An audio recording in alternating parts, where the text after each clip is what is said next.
Good evening and welcome to today's edition of GFA News. We are live on Facebook and on YouTube at Ghana Football Association. I am Shaban Mohammed. In today's edition, Black Stars of Ghana to battle in the Unity Cup this year in May. The U15 boys are currently in Israel for a special tournament. Kimilas Black Queens in Dakar for a training tour, and the team is set to battle Senegal on Saturday. These and many more stories on GFA News today. My name is Shaban Mohammed. Do stick and stay with us.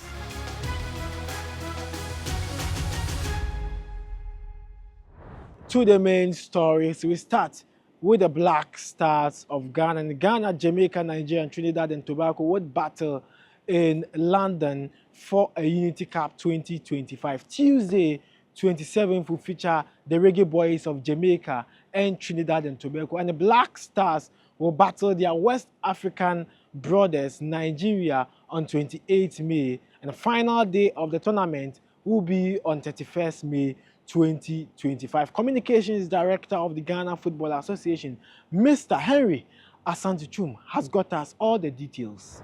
2024 was a year of mixed feelings. When Otuado took office, we started with a friendly against Nigeria in Morocco, which we lost by 2-1, and then drew with Uganda. The highlight of 2024 was the two victories against Mali in Bamako and Central African Republic in Kumasi. After that, we couldn't make it to the 2025 Africa Cup of Nations in Morocco. So in 2025, we want to try as much as possible to continue our rebuilding process, to continue the efforts in making the team one of the best on the continent. It will not come easy. It will come with a lot of friendlies, a lot of engagements, a lot of competitive matches and what have you. So having done with the World Cup qualifiers in March, we have been exploring other avenues to get the team at least 2 friendly matches in the May-June international window. Luckily, we received this proposal from AfroSport, a UK-based match agency, and then we expressed interest in it. Of course, it's going to give us two games. So the first game will be against Nigeria, and then Jamaica will also play against Trinidad and Tobago in the other game, and then the winners of the 2 matches will meet in the final, and then the losers will also meet in the third place game. So whichever way you look at it, we are not overly concerned about results. We are concerned about our team building agenda. We are very much also aware that matches against Nigeria and Ghana, it's always a difficult one. So we have started the season on a very positive note, and we want to continue by building on the results we secured against Chad and Madagascar.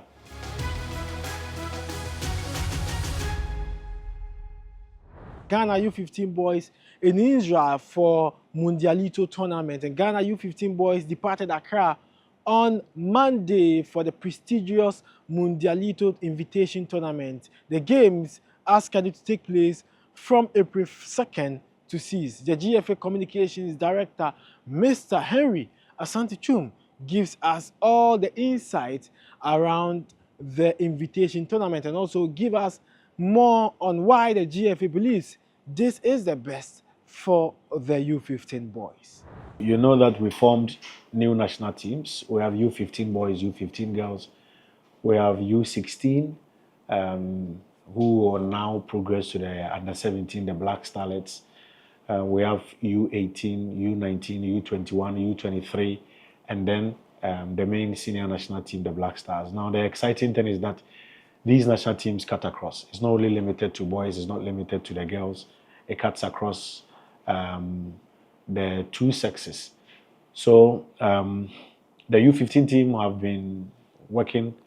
Their coaches, led by Yao Preko, have been working. They received a report from the technical directorate. Don't forget that we already have an academy at Wikongo. So some of those boys in Wikongo are with the team, and then they also did their scouting based on recommendations from the RFAs and then also the scouts who have been employed by the association. So once we had a call of the team, we moved them to Pram Pram.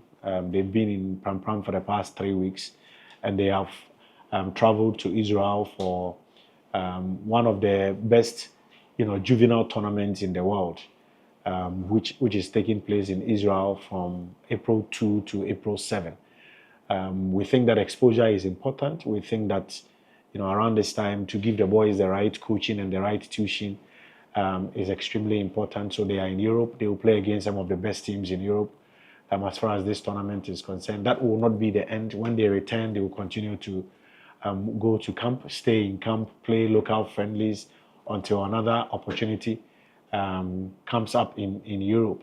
We believe that consistency is extremely important in situations like this. So we will keep them together. We will give them the needed exposure locally on the continent and also outside Africa, so that by the time they get to the Black Starlets level, they will be very much, ready for competitive level. The other national teams are also working. The Black Satellites returned from Morocco not long ago. We took advantage of the international window for March, so they were in Morocco. They are back in Ghana to prepare for the African Youth Championship. Now we know that it's been moved from Ivory Coast to Egypt, so they will go to Egypt to go and defend Ghana. The U19 team will also be going to camp very soon. We've had our U21 also being called to camp. At this moment, as I speak, the under-17 head coach, Frimpong Manso, and his assistants are also scouting. They've already been to Brongahafu, they've been to Upper East, Upper West, they've been to the Northern region, they've been to the Ashanti region, they've been to the Western region. Next, they will be going to the Volta region, and then Eastern region, and finally wrap up in Greater Accra, because they are looking for some of the best U17 players to form the core of the Black Starlets. So a lot is being done at the youth level or at the juvenile level, and we believe that, in due course it will yield the needed results.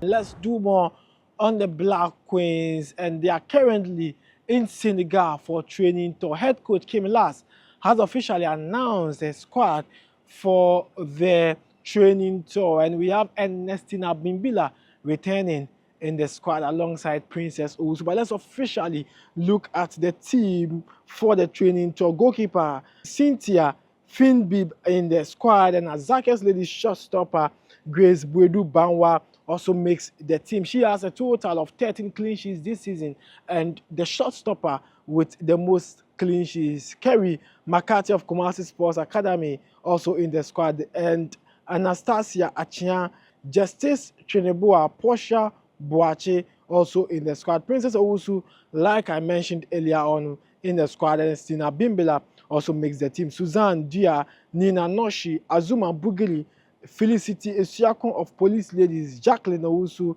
Jennifer Kujo, Evelyn Bedu, Josephine K. Bonsu, Patience Peterson also in the squad, and Sharifatu Suleimana, Princess Adobia, and Gifty Esifua, Doris Buedua, and Princess Mafo are the players in the squad. On Saturday, the Black Queens will battle Senegal in the training tour.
And so we are moving on to the fixtures of the Malta Guineans Women's Premier League, and we are entering into match day 17 of the league. It means we have just 2 games to end the season, and fixtures in the Saudi zones have Police Ladies who are battling for the top spot alongside Azakia's Ladies facing off Faith Ladies on Sunday at the Alajo AstroTurf Park, and Hazakia's Ladies versus Halifax at Kobe's AstroTurf. Jonina Ladies will battle Army Ladies at the Antieku AstroTurf, and Berry Ladies will face off Ladies Strikers at Medina AstroTurf. Soccer Intellectuals will face off Epiphany Warriors at Senya District AstroTurf. In the Northern Zone, where Ampem Dakwa Ladies are currently the league leaders, we see FC Savannah facing off Osu Royal Ladies at the Aliu Mahama Sports Stadium. Northern Ladies will face off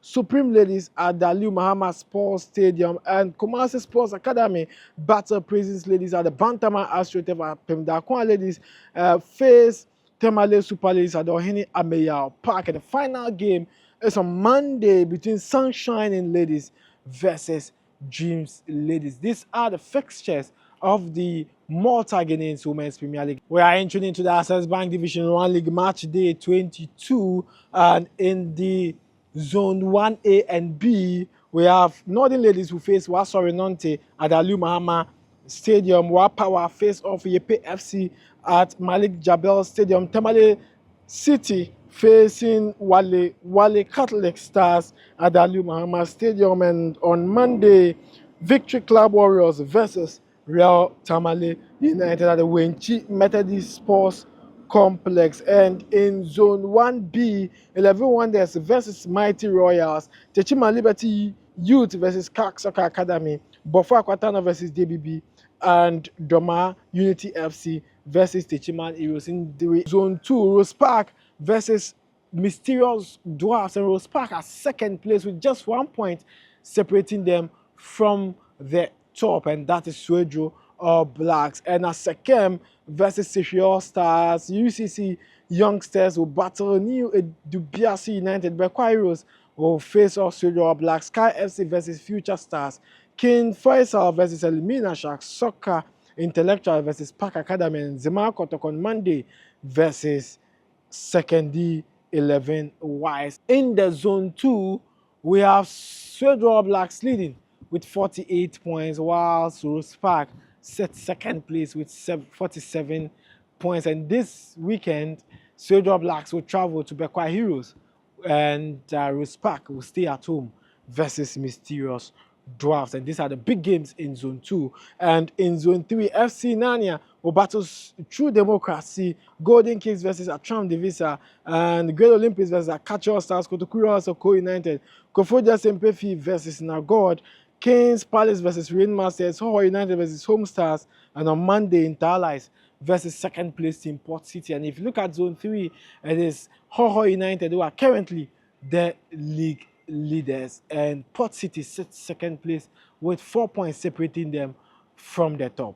And so we are doing more on the statistics, and we start with the Malta Guineans Women's Premier League. Grace Bodubanwa of Azakia's Ladies has kept 13 clean sheets. Osman Uzema of Jonina Ladies have 10 clean sheets. Afia Menyoku of Northern Ladies have 7. Evelyn Yeboah of Police Ladies has 6, and Rita Boama of Police has 6. Evelyn Yeboah plays for Ampem Dakwa Ladies. And the top scorers chart, Mariam Ponsan, Ampem Dakwa 15, Stella Nyamiche 11 for Dreams Ladies, Yabre for Dreams 11, Abget 2 of Prisons Ladies 11, and Letitia J of Epiphany Warriors 8. Let's do the general statistics of the Malta Guineans Women's Premier League. We've done 160 matches, 73 home wins, 45 away wins, and 42 draws. A total of 395 goals, 229 are for the home teams, and 166 are for the away teams. First half goals are 193, and the second half goals are 202. Penalties are awarded at 15, scored 11, missed 4. Yellow cards are 317, and red cards at 17. And we are without any outstanding fixture. We draw the curtains here on GFA News. My name is Shaban Mohammed. We join you same time next week with more of updates around Ghana football.